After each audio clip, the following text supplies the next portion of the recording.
Welcome to CSM kind of 101, getting prepared to go to the CSM as a student. So my name is Jill Tyne Nissenbaum, and I'm a professor at the University of Wisconsin-Madison, where I teach the orthopedics courses.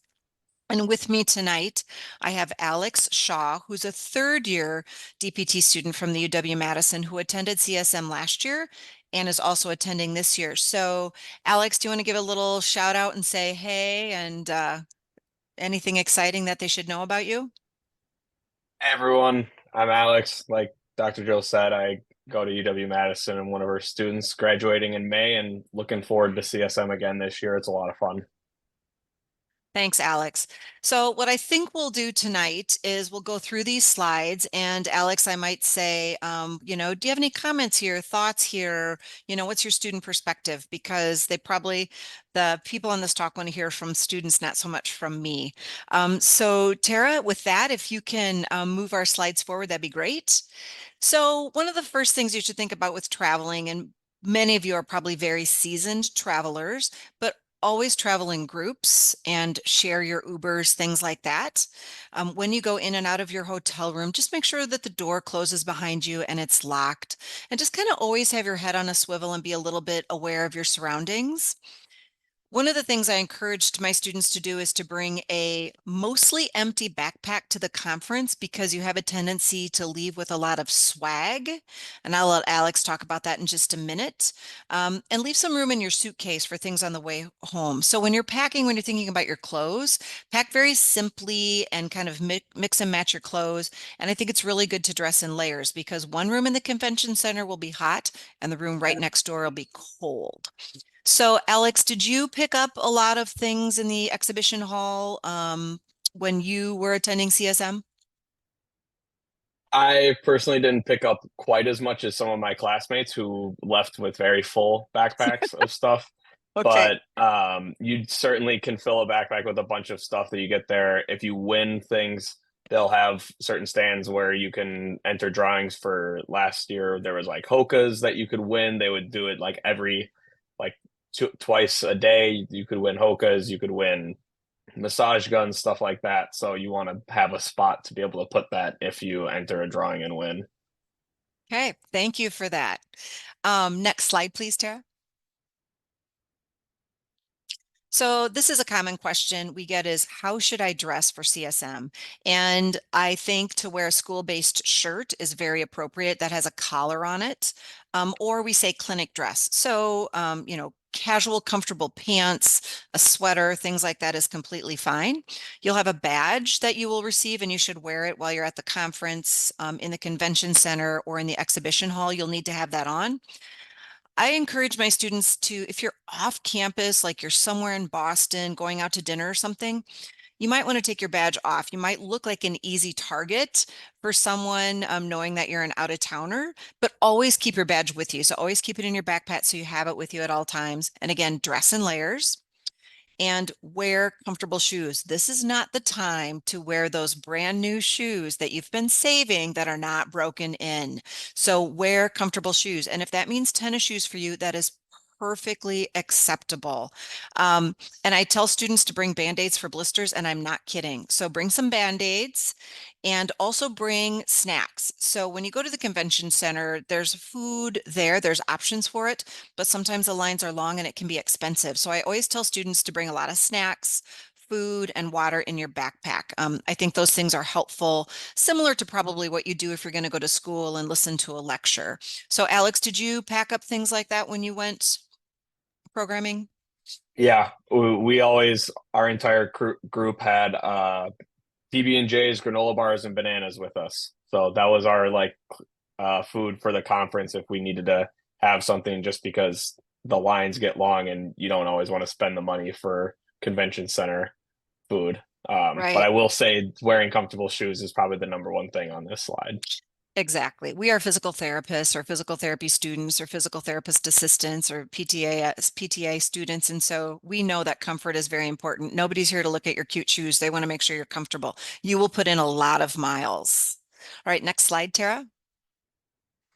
So what you should expect, you're really going to hit the ground running. So I would download the CSM app. It is not out yet, but it will be out soon.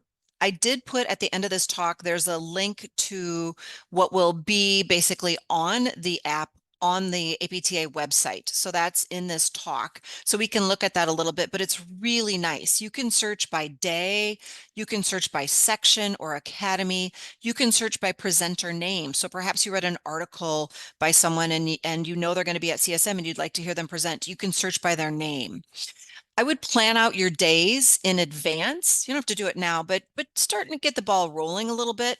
So I typically tell people to pick out a couple things that you really, really like, and then perhaps something you're a little unfamiliar with, but maybe have an interest. So I talked to one of my students today and she said, I said, what are y'all doing? And she's like, well, I'm really interested in geriatrics and neuro, so I'm going to spend a lot of time there. But there's a talk on pelvic floor health that I'm interested in, so I'm going to go to that, which is great. This is an opportunity for you to hear a 2-hour talk on something that you might be interested in without going to a 3-day conference on that. So this is an opportunity for you to choose from the buffet and get a good cross sampling of everything that is available to PTs and PTAs.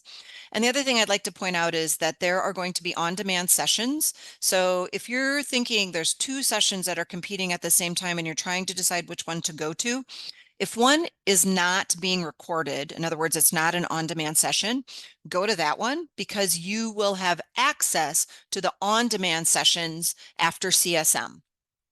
And then once again, bring food, snacks, and water.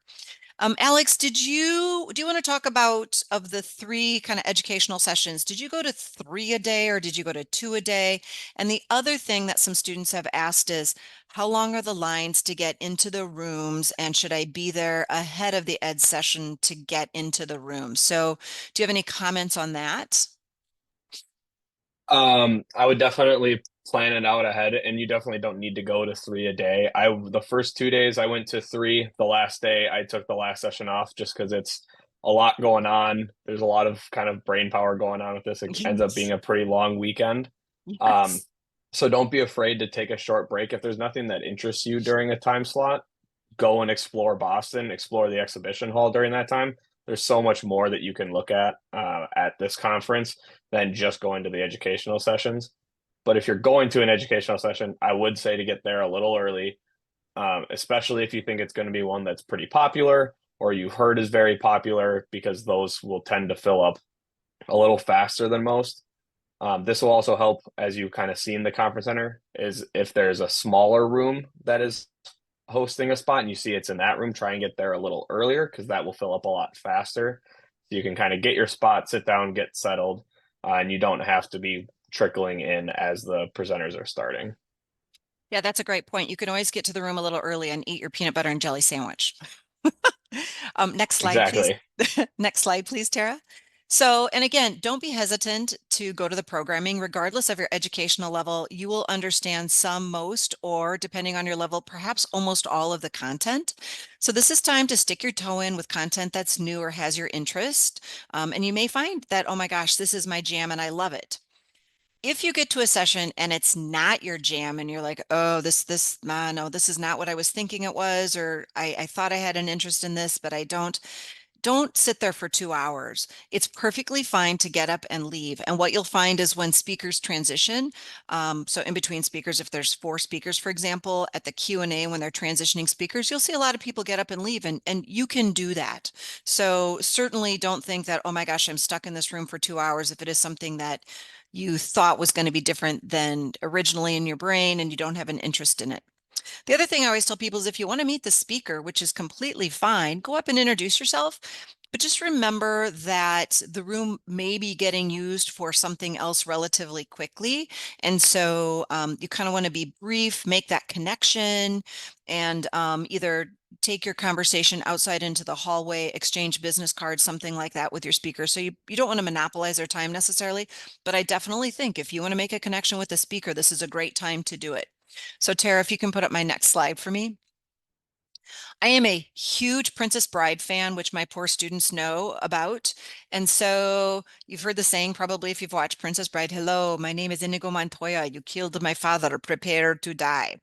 And that's really nice networking success. So a very polite greeting, gave your name, made some sort of connection, and then kind of managed your expectations. So, hi, Alex. My name is Jill Tyne Nissenbaum, and I really enjoyed the talk you did today. And I actually presented on something similar, but you brought up some really good points that I hadn't considered. So I really appreciate that. I'm wondering if after CSM, if I could send you a quick email. I have a couple questions. And they say, yes, sure. And then you exchange business cards and everybody's happy. Did you do that at CSM at all, Alex? During a lot of the networking events, it's really nice to just have kind of that greeting kind of set up and just be able to introduce yourself and kind of have that like mini script Mhm. before going into an interaction. That was really helpful for me. That's a great point. Thanks for sharing that. Um, Next slide, Tara. So plan on spending time in the exhibition hall. The exhibition hall is huge.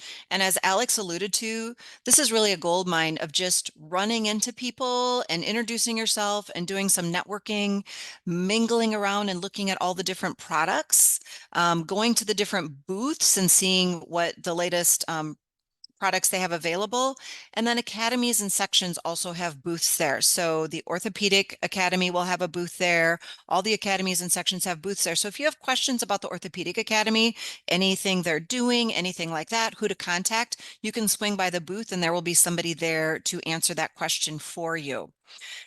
The other thing I've heard through the rumor mill is on the very last day of the exhibition hall, and we'll show you the hours in just a minute, some of the exhibitors don't want to pay to ship all of their items back. And so they may start, kind of giving out things that aren't really expensive. I don't think you'll walk away with a game ready, but you might walk away with some TheraBand or some TheraLoops or something like that. So if you're going to be there on Saturday, you might want to do just a last swing through the exhibition hall towards the end. If there's something that interests you, you might see if somebody's willing to give it to you at a reduced cost or a free sample or something like that. And I think, Alex, I think some of your classmates did that last year. Yeah, you can definitely find some free stuff at the end where, especially if they have stuff they're giving out, they're trying to get rid of it because they just don't Hmm. want to take it back. And Hmm. then you'll also see a lot of reduced rates on stuff that start to drop in price over the last day. So, kind of checking back in at different times isn't a bad idea if you have your eyes set on something that you don't want to pay full price for.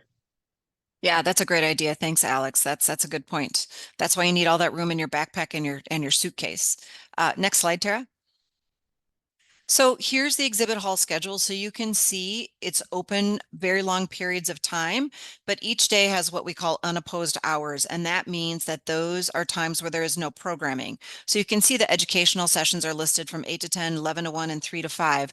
In between there, is what we call unopposed time. So you can really hit the exhibition hall, and our exhibitors want there to be some unopposed time. So everybody will make it into the exhibition hall. So just you may want to plan to go sometime during the unopposed hours, but if it's really busy and you want to really talk to one of the vendors, you might want to go during one of the educational sessions if you're not going to an ed session during that time to really be able to have a little bit more one-on-one time with them. So you'll see ebb and flow through the exhibition hall just based on the educational sessions.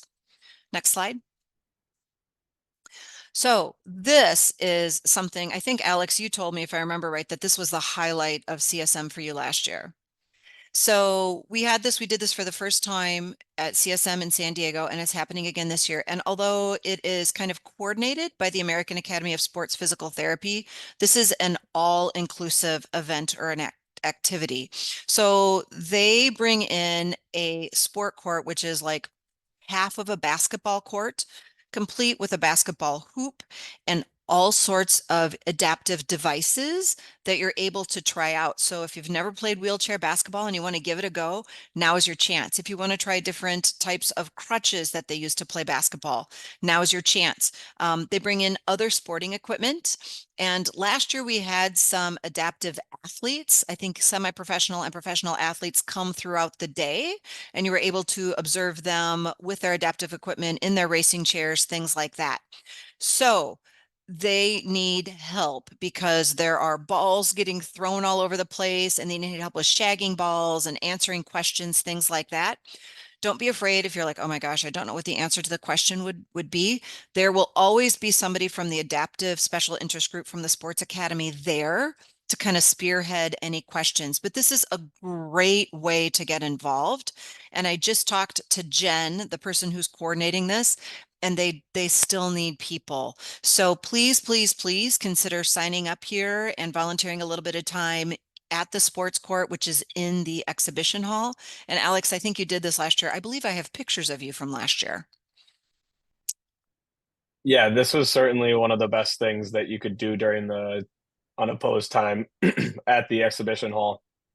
There's just so much fun to be had over at the sports court and to really see all these different things. You get to participate in it. You can help out kind of like on here, shaking the balls, answering questions, getting everything organized. Really low stress if you volunteer with it. And then when you're not volunteering, you get to participate and be a part of all of it. We did amputee soccer, blind soccer, wheelchair basketball, all these other things that I probably never would have had a chance to actually experience it and sit down and do it. But we were walked through it with people who've been a part of it, athletes who had done it before, and they showed us the ropes and how you have to go about this and how challenging it really is. And I thought that was one of the coolest parts of CSM for sure. Thanks for sharing that. I agree, Alex. And last year was the first year, and we were thrilled to bring it back again this year. So it's wonderful. If you want to volunteer, it looks good on a resume. You learn a lot. It's low risk, low stress, and it can be a lot of fun. So Tara, if you go to the next slide. This is the exhibition hall, and it is ginormous. If you look kind of center off to the right a little bit, there's a royal blue square. That is where the sport court will be. So I believe the entrance to the exhibition hall is on the bottom of the screen, right above the letter H on hall. And so you'd walk in, and these all these aisles are numbered like a grocery store. So you can find an exhibitor by looking up their number, and it's like a grocery store, and you can find it. But the sport court will be kind of towards the back and a little bit off center to the right. Okay, next slide. Business cards. This is something that I've gone to CSM for 30 years, and this is something that I would say in the last maybe 5, 7 years, I've seen students bringing forth. So I've seen students have electric ones that are just all electronic. I've seen students that have printed out some paper cards, and I've seen people have both. I've seen people just write their name and all of this information that's listed on a really nice piece of paper. Yes, we can share the link to the volunteer sport court in the chat. I'm hoping maybe or Tara or Terry or somebody can do that. Thank you for asking that. I appreciate that because and share it with all your friends. So anybody from your schools that's going, they are welcome to participate. We would love to have more students involved. So please, please, please share that. But what you can do is you can just take a nice piece of paper and write all this information on it, and then just take a picture of it. And if you want to exchange information with someone, you can just, have them screenshot your phone. That's not a problem at all. One thing I suggest to students, especially, I think Alexa said she was a third year, is not only put on your school email, but put on your personal email, because they may want to reach out to you in 6 months, 9 months, 12 months. They may say, oh, I talked to that person at CSM and they'd be a perfect fit for this project.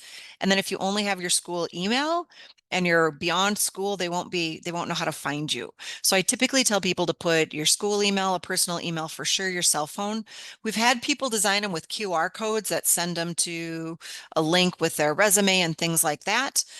So I think if you're interested in a residency or interested in making some sort of connections, it's nice to have something like this at the ready. And Alex, do you want to talk about that? Because I think last year was the first year we really discussed this. Yeah, I had a bunch of classmates make business cards that they could hand out to anyone. But at sometimes when you're just meeting someone quick, business cards can get lost in the shuffle too. So exchanging that contact info. And I know now that iPhones are starting to support where if you just tap like the top of them together, it'll just exchange your contact card.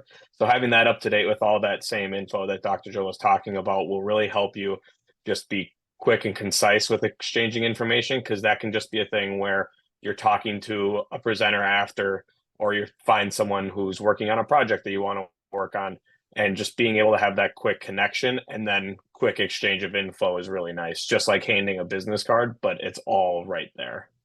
Yeah, and I've heard more and more people say that they really prefer the electronic version. More residency directors and told me that that electronic version works really well. So thanks for that tip. I didn't know that you could do that with your iPhone. So yeah, having your personal information updated and professional would be a great idea. Thanks for sharing that, Alex. Next slide, Tara. Okay, so now let's talk about some specific activities that you might put your eyes on. First of all, APTA has a student networking breakfast, and it's the first day, the first morning from 6 to 8 a.m. And you can kind of read through that, but it's a kickoff.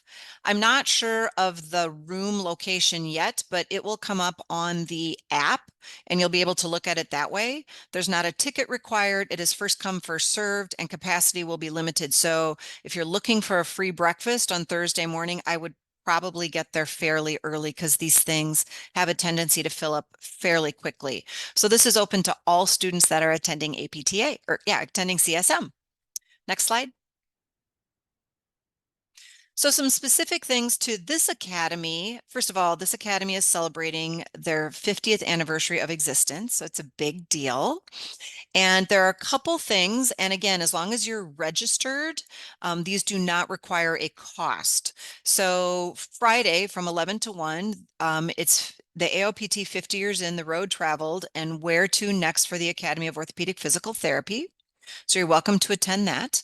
And then there's a 50th anniversary celebration Friday evening from 8 to 11 p.m. And that's a free event and students are welcome to attend. And I'm sorry I didn't put the location on there. Terry or Tara, do you guys know the location of that? Is that in a Yeah. hotel? Yeah. Yes, it's in the Omni Okay. Hotel. Great. And that is going to be let's see here, Jill, you're putting me on the spot. I know it's in one of two rooms. It's either the Okay. Marquee or the Contemporary, but it is Okay. in the Omni. We would love to have everyone attend. There's food, refreshments. There's going to be trivia, prizes, DJ, photo booth. Should be a great time. Thank you. That sounds fantastic. So once you get to the Omni, there'll be signs and you'll be able to find it. And again, once the app comes, it'll be in the app as well. Next slide, please. The other great way to get involved as a student, I think, is to attend a SIG, a special interest group business meeting. So all of the SIGs have meetings, and you can see listed here is the date and time and location for the ortho SIGs, the various SIGs that fall under the Academy of Orthopedics, their various business meetings. So, if you're interested in performing arts, and gosh, I just don't really know anything about it, attend the meeting. This is one of the places where I think students really can get involved at the academy level. The SIGs are always looking for someone to help. Can you help orchestrate? We're going to do this Zoom meeting on this talk. Can you help orchestrate that? Or can you help with some sort of communication? So this is a very common place for students to first get involved with their academies. And Alex, I think you helped us out with some things last year, if I remember right. I don't know if it was SIG stuff or what it was. Yeah, with the SIGs, I would definitely say to go to something that you're interested if you want to get more involved. I did that and I was able to help out with some webinars, do things behind the scenes, just little things and make those connections.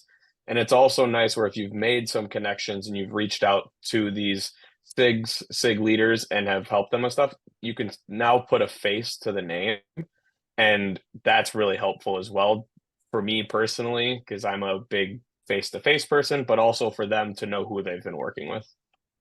That's great. Thanks, Alex. Those are great things. So certainly swing by those and see what that's all about. That's a really great way to get involved in your academies. Next slide. So here is the website, or the APTA CSM website, which has what the app has on it. This isn't 100% ready to go. It's got a lot of it on there, but not all the meetings, everything is on there. But you can look at that and kind of get a feel for things. And again, you'll navigate that similarly to how you would navigate the app, that you can look by day, you can look by section, academy, speaker, things like that. So that's a really great place to start looking now to kind of loosely plan out your schedule. And then once the app comes out, I believe everything will be on the app, and then you can kind of finalize your schedule on the app. And just know that your schedule could totally change. You could be like, oh my gosh, I've gone to 2 educational sessions today and I need a break. And so maybe you go back to your Airbnb or your hotel room for a while and you chill out for a little bit.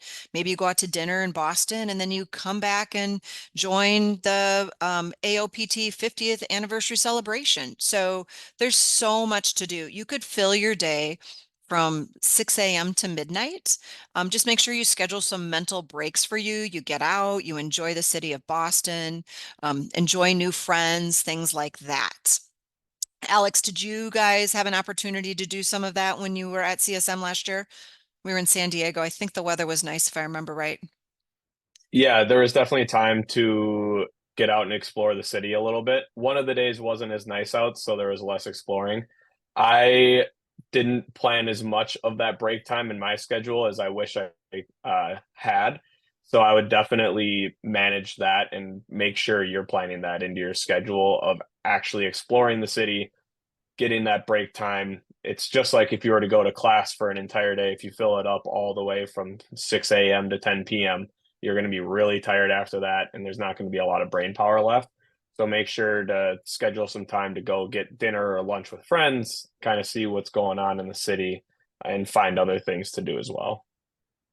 That's great because you need to mentally recharge a little bit. And at some point it's going to be diminished return on your mental capacity. So I know a lot of students feel like, gosh, I'm paying for this. I need to have my butt in a seat for every single educational session, and you'll be unsuccessful. So make sure you give yourself some time to balance fun with education, visit the exhibition hall, and just you'll have a fabulous time. I promise you.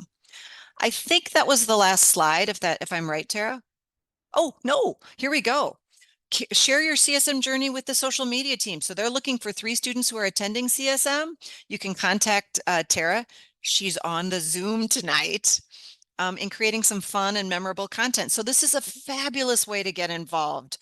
We have students in our program who are very, very social media savvy. And so this is a great way. And Tara, do you want to give it a plug?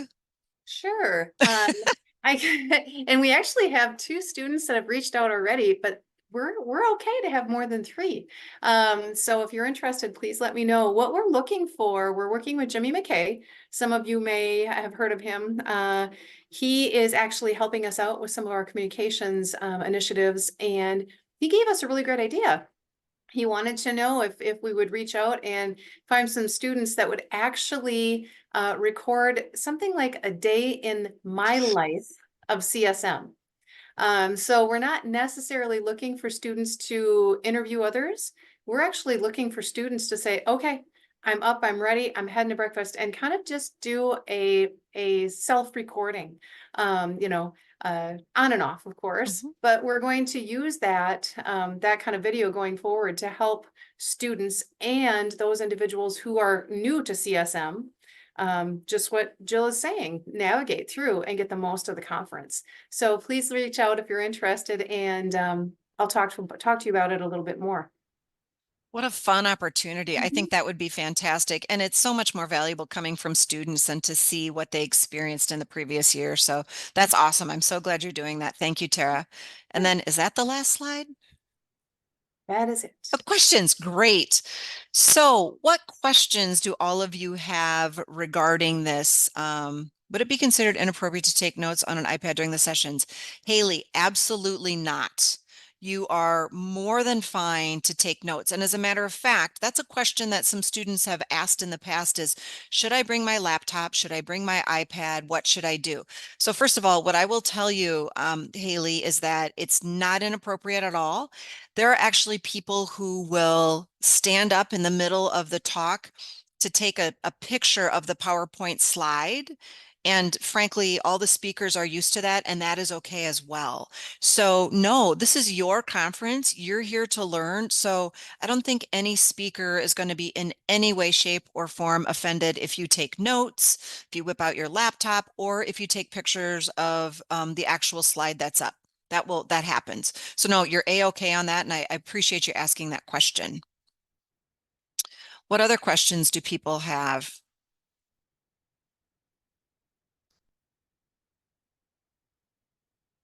Does this make people more excited to come to CSM? Thumbs up, thumbs down.